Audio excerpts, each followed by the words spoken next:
বন্ধুগণ, প্রতি বছর এবছর হয়ে গেল ধুমসার দিকে নেতাজির সঙ্গে ক্রিকেট টুর্নামেন্ট হয়ে গেল 8ই ফেব্রুয়ারি, মানে কি রবিবার। এই খেলায় কিন্তু দেখতেই পাচ্ছ বিভিন্ন জায়গা থেকে কিন্তু সুন্দর সুন্দর কিছু দল কিন্তু এখানে অংশগ্রহণ করেছে। আর যেটা বিশেষ, যেটা সবচেয়ে বেশি ভালো লাগছে, সেটা হচ্ছে গরিবের বুমরা। আর গরিবের বুমরা কিন্তু প্রথম বলে খেলে নিল সুন্দর একটি 6। তারপরে দেখতে পেলাম পাকিস্তানের শাহিন শাহ আফ্রিদি একের পর এক কিন্তু মার খেয়েই যাচ্ছিল। তারপরে দেখতে পেলাম গরিবের সুনীল নারিন, যা দেখতে কিন্তু একদম সুনীলের মতো, কিন্তু প্রথম বলেই কিন্তু 6 আবারও।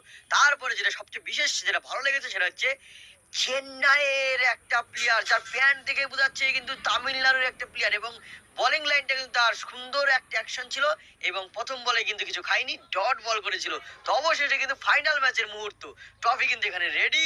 আর এখানে হচ্ছে হ্যান্ডশেক। হ্যান্ডশেক কমপ্লিট হওয়ার পর আমি একটু ট্রফিটা সুন্দরভাবে একটু দেখে নেবো। তো ট্রফিটা কিন্তু অসম্ভব সুন্দর ছিল। আর এখন যেটা হবে সেটা হচ্ছে ফাইনাল ম্যাচ। আর ফাইনাল ম্যাচের আগে হচ্ছে এখানে টস। অবশেষে বিট্টু ইলেভেন জিতে গেল টস, এবং টসে জিতে কিন্তু নিল ফিল্ডিং, এবং অবশেষে কিন্তু ফাইনাল ম্যাচ জিতে গেল বিট্টু ইলেভেন। তো সুন্দর কিছু বাজি দেখতেই পাচ্ছ। তারপরে কিন্তু ট্রফি দেওয়ার পালা। তো রানার্স ছিল মিন্টু ইলেভেন, এবং ফাইনালে জিতেছিল কিন্তু বিট্টু ইলেভেন। তো গাইস, তোমরা এই খেলা কে কে এসেছিল কমেন্ট নিয়ে অবশ্যই জানাবে। তো আজকের মধ্যে এখানে টাটা, বাই বাই। দেখা হবে আবার নেক্সট ব্লগে।